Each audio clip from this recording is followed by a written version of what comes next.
يا أيها الذين آمنوا إذا قيل لكم تفسحوا في المجالس فافسحوا يفسح الله لكم وإذا قيل انشزوا فانشزوا يرفع الله الذين آمنوا منكم والذين أوتوا العلم درجات والله بما تعملون خبير.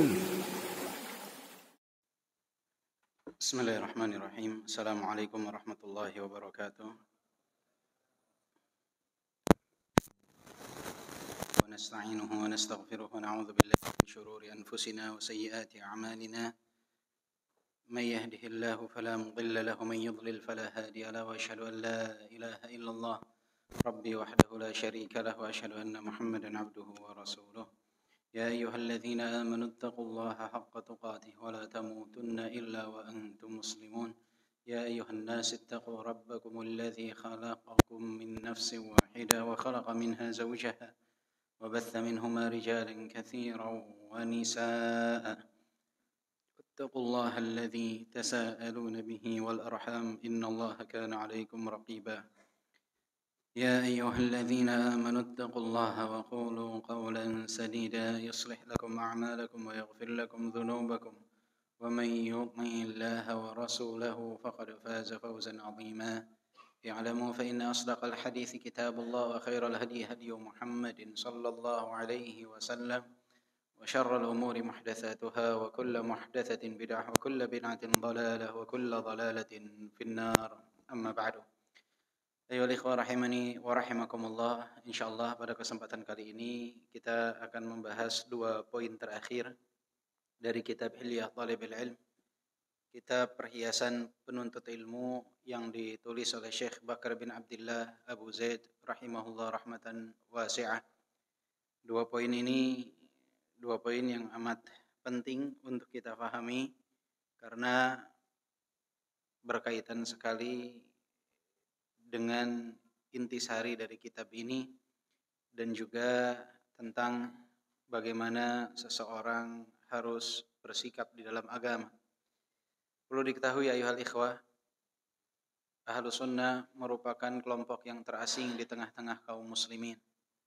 Akan tetapi saat ini banyak sekali yang terasing di dalam keterasingan.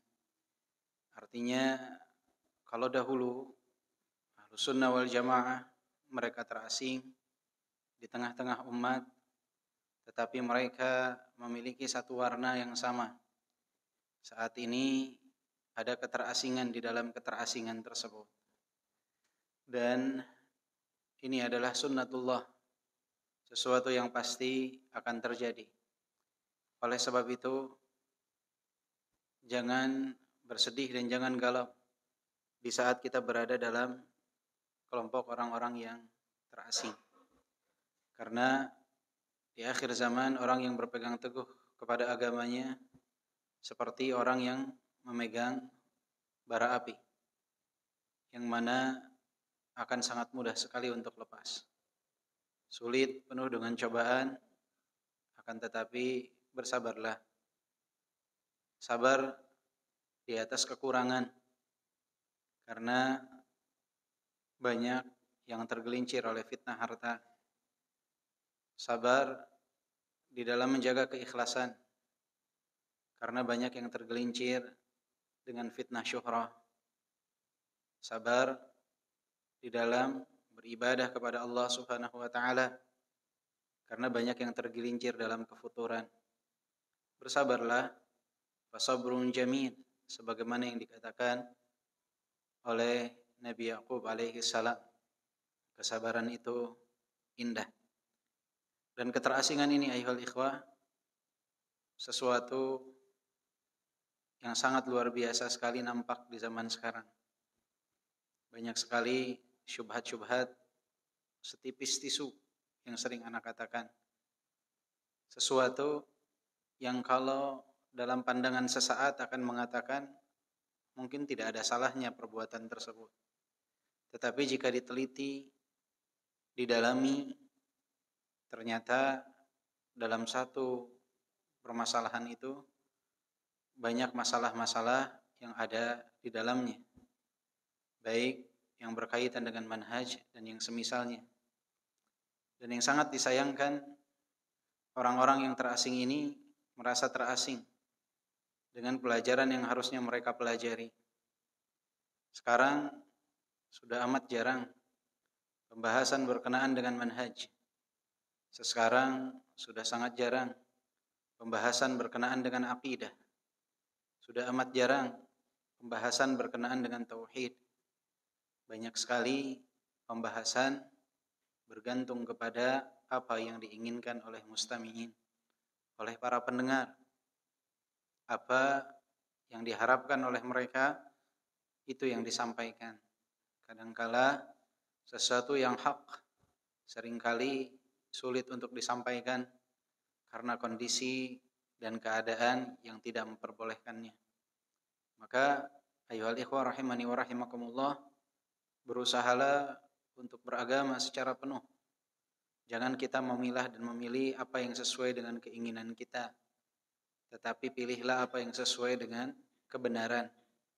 Karena kebenaran, al-haq, akan selalu terang benderang.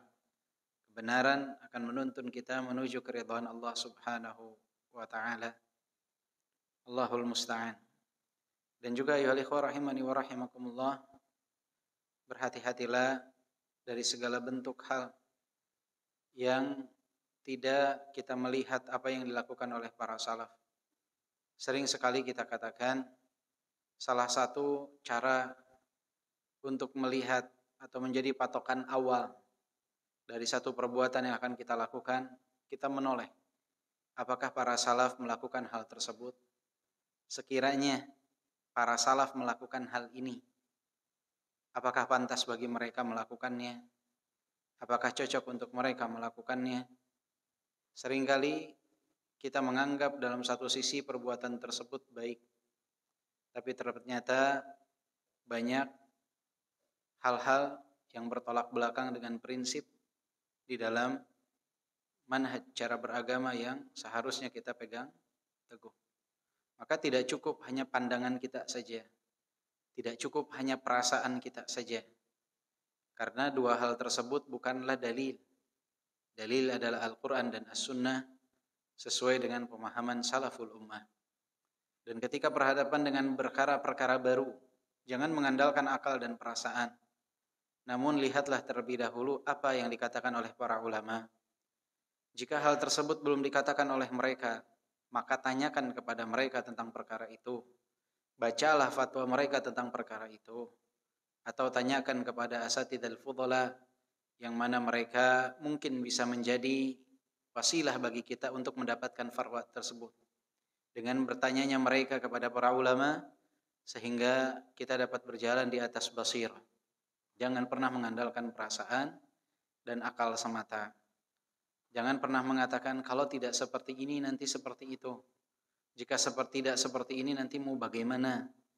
Tidak ada cara lain dan hal yang semisalnya. Seringkali ucapan-ucapan tersebut diucapkan dikarenakan satu hal, yaitu ketergesa-gesaan al-ajalah. Tergesa-gesa untuk melakukan sesuatu padahal tidak ada urgensi untuk melakukan hal tersebut. Seringkali ya ikhwah, salah satu sebab ketergelinciran adalah di saat kita menganggap bahwa kita harus melakukan sesuatu, padahal tidak diperlukan apa yang menjadi sikap kita tersebut, dan tidak terlalu urgensi apa yang kita lakukan. Bahkan ketergesa-gesaan itu efeknya bisa menimbulkan kemudaratan di masa yang akan datang. Maka hendaknya seseorang ketika akan melakukan apapun, bersabarlah untuk menunggu dengan mencari dalil dari Al-Quran dan As-Sunnah. Apa perkataan salaful ummah? Jika perkara itu perkara yang baru, tanyakan kepada para ulama. Tidak bisa baca terjemahan fatwa mereka, tidak bisa tanyakan kepada asatidzah yang punya akses kepada mereka, agar berjalan di atas basirah, berjalan di atas ilmu. Jangan sampai justru mencoreng dakwah. Terlebih lagi jika ada orang-orang yang sudah identik dengan dakwah tersebut. Sehingga kadangkala apa yang dilakukan menjadi gambaran tentang dakwah secara keseluruhan. Ingatlah pepatah Arab mengatakan al-khairu yakhus wasyarru ya'um. Yang namanya kebaikan itu kembalinya biasanya kepada personal pribadi. Tetapi keburukan yang dilakukan itu efeknya ke banyak orang, bukan hanya ke satu orang saja. Hendaklah pertimbangkan matang-matang, pertimbangkan baik-baik sebelum kita melakukan apapun. Ayo ikhwah, kita sampai sekarang ke poin yang ke-65. Bab ke-65. Ada perhiasan penuntut ilmu yang ke-65 disebut oleh beliau, la ta'ifiyatun wala hizbiyatun ya'qadul wala wal bara'u 'alaiha. Adab dari seorang penuntut ilmu, hendaknya dia tidak berkelompok dan membuat golongan yang mana wala dan bara itu dibangun di atas hal tersebut. Jadi jangan seseorang itu membuat golongan tertentu, membuat kelompok tertentu yang mana wala dan bara dibangun di atasnya. Selama teman saya dalam golongan, Anda benar, yang lain salah. Orang lain berada dalam kesalahan selama tidak berada dalam golongan saya. Jika berada dalam golongan saya, berarti dia benar, apapun yang dilakukannya. Ini maknanya membangun wala dan bara di dalam kelompok.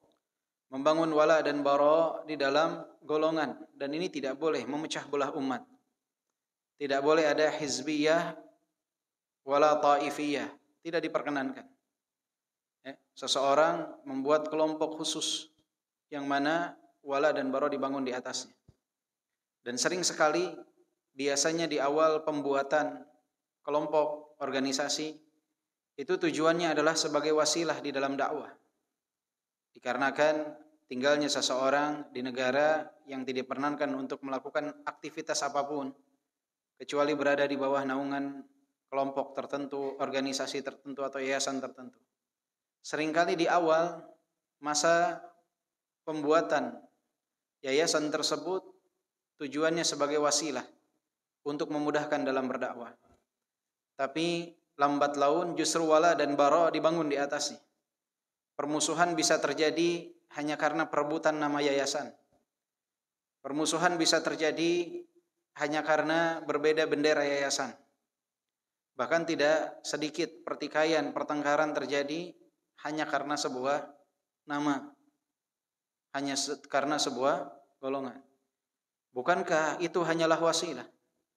Maka seharusnya seorang muslim tidak masalah ketika dia tidak bisa menggunakan yayasan Alfa untuk kemudahan dia dalam berdakwah.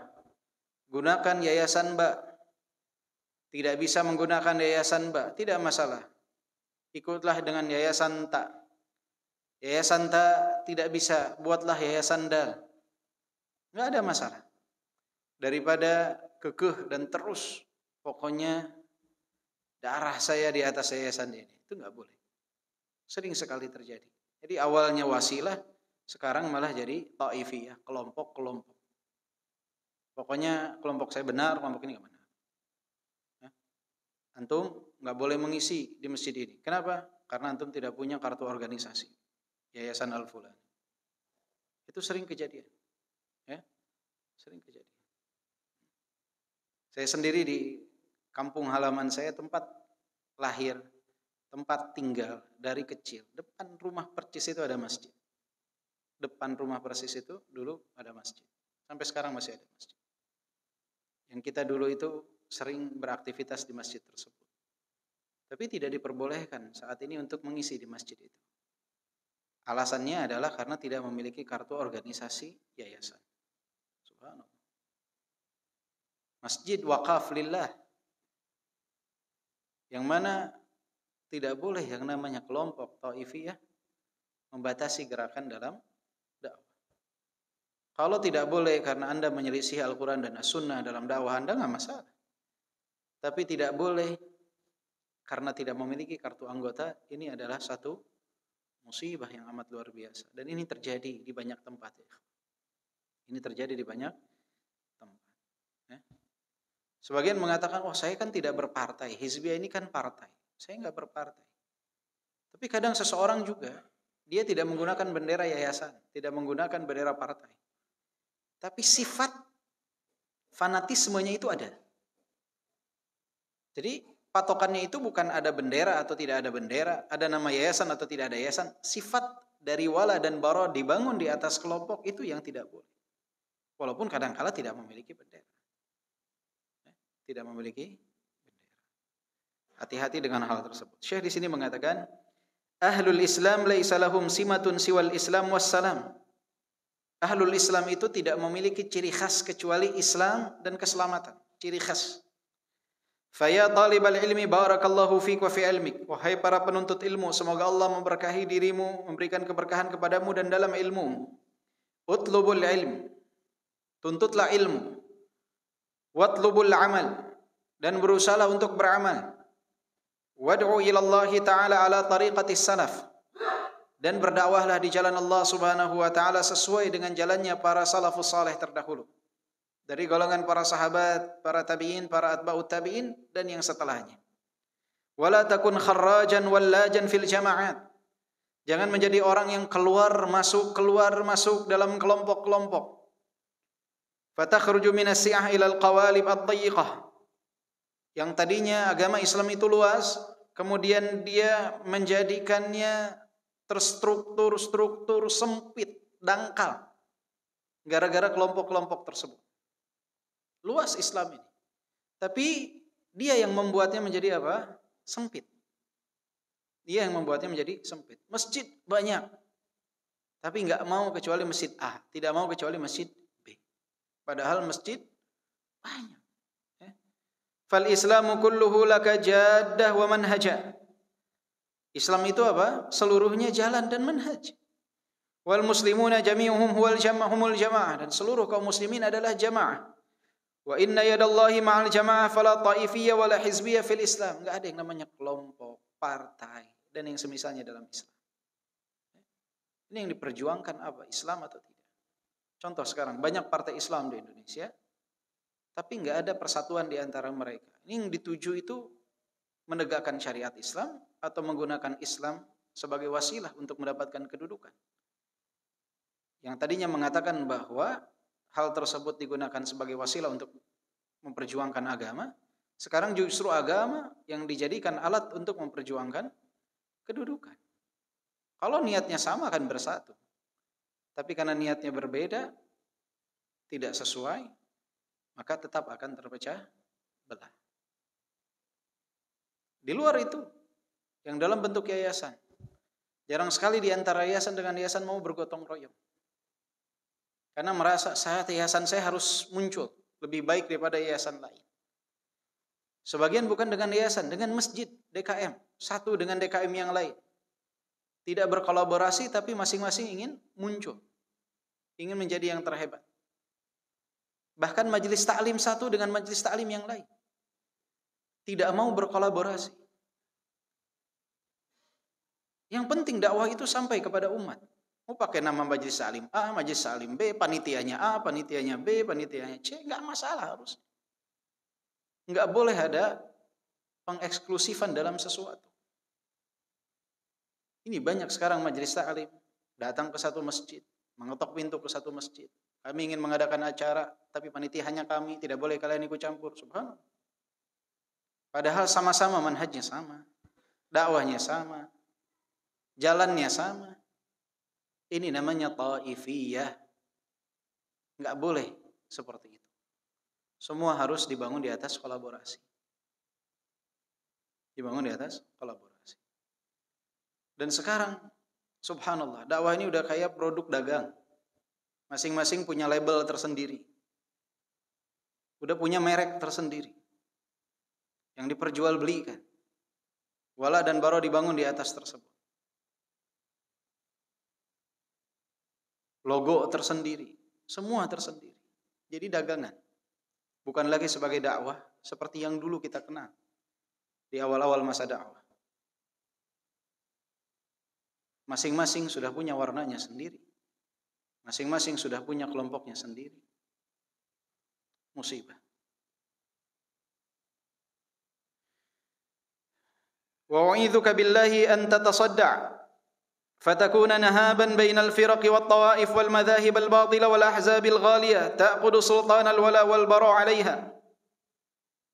Dan semoga Allah melindungi kalian dari keterbelah-belahan dan kalian menjadi mangsa kelompok-kelompok tersebut, partai-partai tersebut yang mana dibangun wala dan bara di atasnya. Bukan dibangun di atas Al-Quran dan As-Sunnah, tapi dibangun di atas kelompok, warna kelompok, yayasan tertentu, partai tertentu. Ini yang dapat memecah belah umat. Fakun taliba ilmin alal jaddah, taqiful athar wa tattabi'us sunan, tad'u ila Allah ala basirah, 'arifan li ahli al-fadli fadluhum wa sabiqatuhum. Maka jadilah kalian para penuntut ilmu yang betul sungguh-sungguh mengikuti athar, mengikuti sunnah Nabi Muhammad sallallahu alaihi wasallam, berdakwah di jalan Allah Subhanahu wa taala, berdakwah menuju Allah Subhanahu wa taala di atas ilmu, di atas basirah. Mengetahui keutamaan bagi orang-orang yang mulia dan yang telah lebih dahulu di dalam berdakwah. Harus diberikan haknya mereka. Orang-orang yang memutih jenggotnya di dalam dakwah kepada Allah Subhanahu wa taala. Jangan mentang-mentang misalkan ada seseorang baru karena retorikanya lebih baik, karena gelarnya lebih banyak, kemudian tidak memberikan haknya para ulama yang mungkin karena faktor usia, retorika mereka tidak lagi nyaman untuk didengar oleh para pendengar awam secara umum. Kalau penuntut ilmu masih tetap merasa lezat dengan perkataan ulama, walaupun faktor usia telah mempengaruhi cara bicara mereka. Karena penuntut ilmu yang terpenting itu ilmu yang disampaikan, bukan retorika di dalam penyampaian. Tapi bagi awam, banyak yang sering tertipu, terkecoh dengan retorika di dalam penyampaian. Maka orang-orang yang jonggotnya telah memutih dalam dakwah itu harus mendapatkan makanah, kedudukan. Mereka harus dihargai, mereka harus dihormati. Wa innal hizbiyah dhatal masarat wal qawalib al mustahdatha allati lam ya'hadha as-salaf min a'zamil awaiqi 'anil ilm. Ana yang namanya kelompok-kelompok dengan cara mereka, dengan struktur mereka, ini tidak boleh mengenal ini tidak boleh mengenal ini. Cara-cara seperti ini menghalangi banyak manusia dari yang namanya ilmu. Dan antum melihat orang yang fokus dengan kelompok-kelompoknya tersebut itu biasanya jauh dari yang namanya ilmu. Tidak ada regenerasi dalam tubuh mereka. Karena apa? Fokusnya bukan lagi dakwah, bukan mendapatkan bekal kemudian berdakwah. Fokusnya bagaimana membesarkan nama kelompoknya, bukan lagi dakwah. Sehingga yang jadi patokan itu bukan berapa ilmu yang saya dapat, tapi berapa akan terkenal yayasan kami, berapa akan terkenal kelompok kami. Sehingga tahsil ilmunya nggak ada regenerasi. Dan antum lihat, ketika bawa nama kelompok tertentu ke satu tempat, dakwah itu terbatas. Yang warnanya beda akan mengatakan, oh, saya mah warnanya kuning bukan hijau, saya nggak mau datang ke situ. Oh, saya warnanya biru bukan hijau, saya nggak mau datang ke tempat tersebut. Kenapa? Karena taifiyah ini akhirnya menghalangi dari yang namanya apa? Ilmu-ilmu yang harusnya tersebar untuk umat jadi terhalang hanya karena warna. Untuk apa? Lepaskan warna tersebut. Ya, kalau warna sebagai wasilah, nama yayasan sebagai wasilah, nggak masalah. Karena memang keharusan seorang mau bikin sekolah harus ada nama yayasan, itu nggak masalah sebagai wasilah, nggak masalah. Tapi jangan dibagikan sebagai satu warna tertentu yang wala dan bara dibangun di atas. Itu yang nggak boleh. Wat tafriq 'anil jamaah, jadi memecah belah umat juga efeknya. Fakam awhanat hablal ittihad al-islami wa ghashiyat al-muslimina bisababiha al-ghawashi. Berapa banyak kaum muslimin mendapatkan bencana, berapa banyak kaum muslimin terpecah belah, persatuan terganggu hanya karena hal tersebut. Fahdhar rahimakallah ahzaban wa ta'ifuha wa najama bisyarri najimuha. Fama hiya illa kal mayazim tajma'ul ma'u kadara wa tufarriquhu hadara illa man rahimahu rabbuk fasara ala mithli ma kana alaihi an-nabi wa ashabuh. Kita harus berhati-hati dari kelompok-kelompok tersebut. Karena mereka itu biasanya membawa malapetaka. Seperti talang air menampung air yang kotor, kemudian setelah penuh disebar di tengah-tengah umat. Akhirnya yang didapat oleh umat ini bukan kebaikan justru, tetapi keburukan.